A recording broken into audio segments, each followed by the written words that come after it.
मैंने कल से लेके आज तक सभापति महोदया सारे विपक्ष के भाषण को सुना। सारे विपक्ष के भाषण में असत्य, गुमराह करने वाले तथ्य, निराशावादी, डर और डर की जो पराकाष्ठा हो सकती है कि डर के आगे कुछ नहीं है, हम कभी जीत नहीं सकते, उस तरह के भाषण को देखा। यहां विपक्ष के नेता ने भाषण दिया, सभापति महोदया, मैं वो नहीं हूं जो हूं, जो मैं दिखता हूं वो मैं नहीं हूं।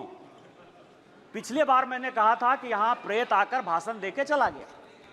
इस बार जो मुझे लगा उनके भाषण से कि एक फिल्म हमने देखी थी मिस्टर इंडिया, अनिल कपूर जो है किसी को दिखते नहीं है, फिर दिख जाते हैं। यदि लाल जो है कहीं दिखाई देगा तो वो मिस्टर इंडिया के अनिल कपूर हैं, जो दिखते हैं वो नहीं दिखते हैं, जो दिखते हैं वो नहीं दिखते। विपक्ष का क्या डर है सभापति महोदया, ये आप समझिए। गॉस्पेल ट्रुथ के आधार पर असत्य को सत्य बनाने की कोशिश कर रहे हैं। पूरा विपक्ष जो मुस्लिम की राजनीति करता रहा, आज हिंदू हिंदू चिल्ला रहा है। जिस लोकसभा से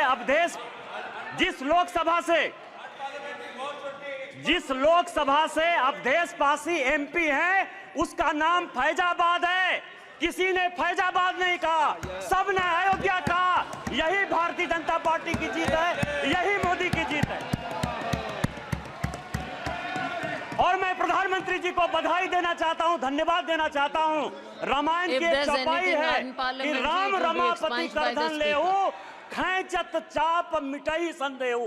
उन्होंने पूरे देश को यह मैसेज दे दिया कि यह देश हिंदू है, हिंदू राष्ट्र है और मुसलमान के नाम पर कोई राजनीति नहीं हो सकती है। फैजाबाद का नाम अपोजिशन के किसी आदमी ने नहीं लिया। क्या सत्य है? इन्होंने कहा हमारे ऊपर ईडी आ गई, हमारे ऊपर सीबीआई आ गई, हम किसी से नहीं डरते।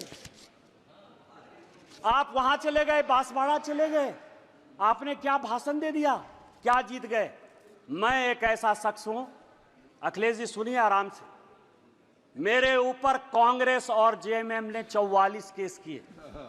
मेरे 80 साल 85 साल के माँ पिताजी के ऊपर केस हुए।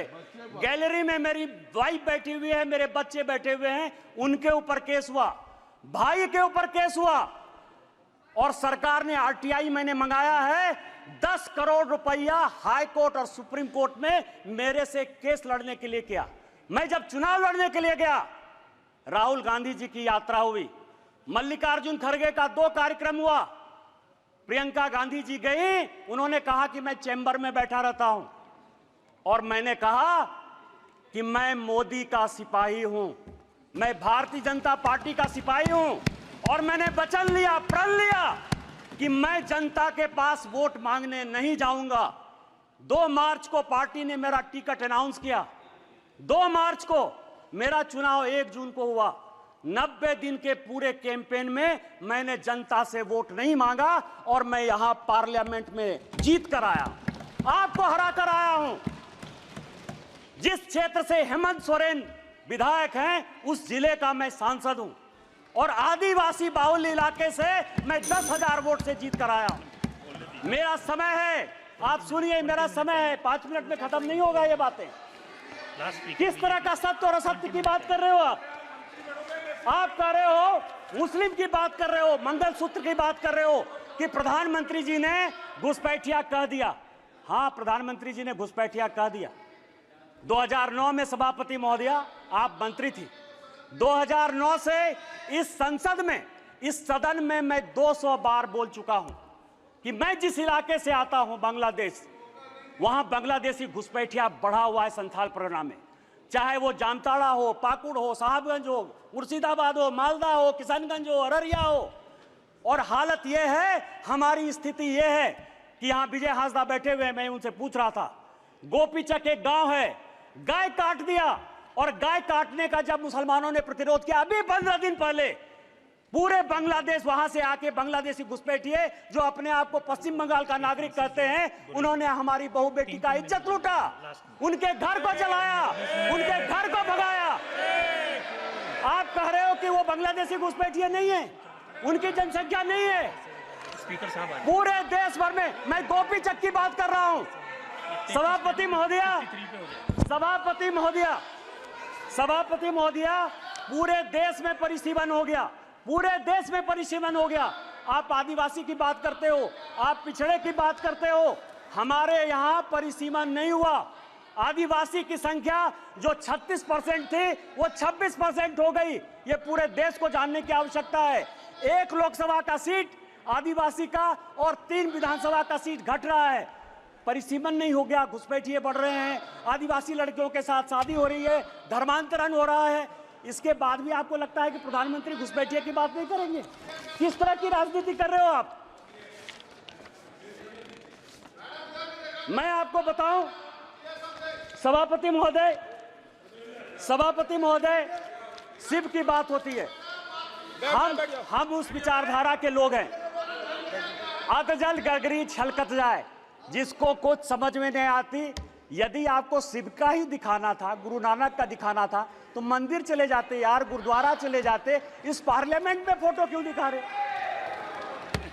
चले जाते ना। और जिस अभय मुद्रा की बात कर रहे हैं, मैं ब्राह्मण हूं और मुझे गर्व है कि ब्राह्मण हूं। जिस अभय मुद्रा की बात करते हो, भगवान शंकर को 4 हाथ है, 4 हाथ है, 1 हाथ नहीं होता है। और हस्त मुद्रा में ऐसे भी हाथ है, ऐसे भी हाथ है, ऐसे भी हाथ है, 28 मुद्राएं हैं। और 28 मुद्रा क्या है जो माननीय मोदी जी कह रहे हैं, ये सबको जानने की आवश्यकता है। एक मुद्रा वो है जिसके हाथ में डमरू बजा हुआ है। डमरू मतलब स्टार्ट करिए, प्रकृति को स्टार्ट करिए, जीवन को स्टार्ट करिए, गरीबों के लिए काम करना स्टार्ट कीजिए। दूसरे हाथ में क्या है? डिस्ट्रॉय करना, अग्नि है भगवान शिव के हाथ में। वो ये कहता है कि चाहे हेमंत सोरेन हो, चाहे केजरीवाल हो, जो भ्रष्टाचारी है, जिसने जनता का पैसा लूटा है, उसको जेल भेजिए। तीसरा हाथ है जो ये कहता है कि जनता को खाना खिलाइए। और चौथा हाथ है कि कभी भी विकसित भारत के लिए, भविष्य के लिए, इंसॉल्वेशन के लिए, ये भगवान शिव हैं। आपको यदि धर्म नहीं पता है यार, कहां से धर्म के बारे में पता करोगे? त्रिशूल जो है भूत, भविष्य और वर्तमान की व्याख्या करता है, इसीलिए वो त्रिशूल है। और हमारे प्रधानमंत्री भूत, भविष्य और वर्तमान को देखकर विकसित भारत के संकल्प के साथ आगे बढ़ रहे हैं, इसलिए ये बात आपको समझ में नहीं आएगी।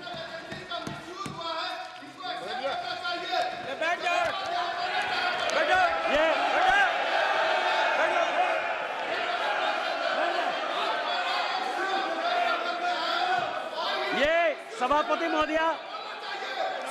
महोदया, ये संविधान की बात करती हैं। अभी मैंने कहा मिसा जी, मैं आपके बारे में बोला, उन्होंने कहा कि मैं बोलूंगा। मिसा भारती जब पैदा हुई तो जेल में थे। मेरे गुरु गोविंदाचार्य उस वक्त वो भी जेल में थे, राम बहादुर राय भी जेल में थे। और लालू जी को राम बहादुर राय ने सजेस्ट किया कि अपनी बेटी का नाम मिसा रख दो, इसीलिए उनका नाम मिसा भारती। जिस किताब का विमोचन राहुल गांधी ने किया, MK स्टालिन की आत्मकथा का, उसमें सबसे बढ़िया टॉपिक क्या है सभापति महोदया पता है? कि इमरजेंसी में जो है मेरे पिताजी ने पुलिस को हैंडओवर कर दिया। और यहां बैठे हुए हैं अखिलेश यादव जी, इनके पिताजी के साथ मुझे काम करने का मौका मिला। और बड़े आदमी थे, इतने बड़े आदमी थे कि वो हमेशा कहते थे कि मैं तुम्हारा भाषण सुनता हूं। उन्होंने मुझे इमरजेंसी की कहानी सुनाई कि जिस दिन इमरजेंसी गए तो उनकी वाइफ के पास जो है खाना खिलाने के लिए अपने परिवार के पास नहीं था। आप संविधान की बात करते हो, आपने कहा राज्य डिवीजन कर लिया। आपको पता है कि क्या हुआ? 7वां संशोधन 1956 में जब नेहरू ने किया तो उन्होंने कहा संविधान की आत्मा, आपने भी नरेंद्र मोदी कहा, इसलिए मैं नेहरू कर रहा हूं। मैं जानता था कि आप अटैक करो। Please address the chair. सभापति महोदया, 7वां संशोधन यह किया कि राज्य को कोई अधिकार नहीं होगा अपना बाउंड्री चुनने का। और यही कारण है कि 7वें संशोधन के बाद 14 राज्य और 6 यूनियन टेरिटरी बन गए।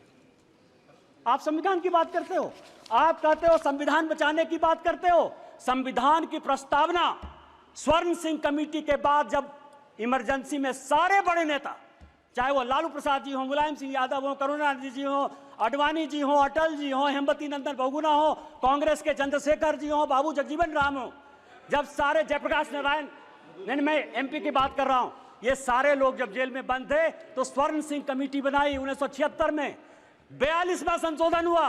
उस 42वें संशोधन ने हमारे धर्मपरायण देश को, हम धार्मिक हैं, हम हिंदू हैं, बिट्टू यहां बैठा हुआ सिख है, बुद्धिस्ट हैं, रिजू जी उन्होंने कहा कि हम बुद्धिस्ट हैं, यहां ओवैसी बैठे हुए हैं, इस्लाम उनके लिए गर्व का विषय है। आपने हमारे देश को धर्मनिरपेक्ष कर दिया, रातों रात बदल दिया। आपने उसमें इंटीग्रिटी शब्द जोड़ दिया। पूरा देश जो है ईमानदार है, इसी कारण ईमानदारी से चलता है। आपने ईमानदार जोड़ दिया और आपने उसमें सोशलिस्ट जोड़ दिया। अरे कैसे सोशलिस्ट हो सकते हैं हम यार? कोई कम्युनिस्ट हो सकता है, कोई कैपिटलिस्ट हो सकता है, तुमने जो है सोशलिस्ट पूरे प्रेम्बल को बदल दिया और आप संविधान बनाने की बात करते हो। उन्होंने कहा कि जो हम कानून बनाएंगे, जो फंडामेंटल राइट हुए थे, जो हमने हमारे फोर फादर्स ने जो फंडामेंटल राइट्स दिए थे, उसके साथ आपने फंडामेंटल ड्यूटीज एक अलग शब्द जोड़ दिया। आप संविधान बनाने की बात करते हो। पूरा का पूरा 42वां संशोधन, उन्होंने कहा कि जो संविधान कानून बनाएगा, क्योंकि इंदिरा गांधी की सदस्यता खत्म हो गई थी, उन्होंने कहा कि हम फिर से रीइंस्टेट होकर देश के प्रधानमंत्री बन जाएंगे। आप मेरे ऊपर कोई क्वेश्चन नहीं कर सकते हो। लोकसभा के जो समय है, समय सीमा 5 साल, उन्होंने कहा अब 6 साल होगा। खाता न वही, इंदिरा गांधी जो कहे सही, संविधान वही है। अरे संविधान बचाने वाले यदि मोदी ने संविधान बदला, 370 के लिए बदला, शेड्यूल कास्ट के लिए बदला, ओबीसी को संवैधानिक दर्जा देने के लिए बदला। और जब भी शेड्यूल टाइप ओबीसी की बात होगी, हम संविधान बदलेंगे और हमको कोई संकोच नहीं। सवाल ये है, ये आर्य और अनार्य की बात करते हैं, ऋषि मुनि की बात करते हैं। राजा साहब, आप हमारे मित्र हो। मैं एक ऐसा आदमी था जो तिहाड़ में आपसे मिलने के लिए गया, कांग्रेस ने आपको जेल भेजा।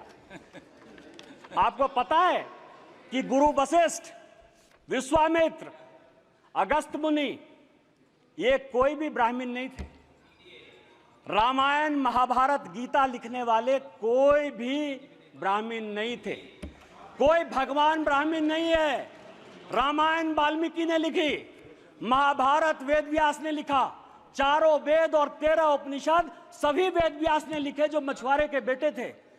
और चाहे वो ऋषि अगस्त हो, ऋषि कन्नन हो, आप जो है आर्य और अनार्य के बीच में। और आप ही के सांसद, कांग्रेस के सांसद, 1952 में जिस कांग्रेस के सांसद रामधारी सिंह दिनकर को नेहरू जी संसद बनाकर लेकर आए, सांसद रहे, 12 साल रहे, देश के बहुत बड़े कवि, उन्होंने संस्कृति के 4 अध्याय लिखे।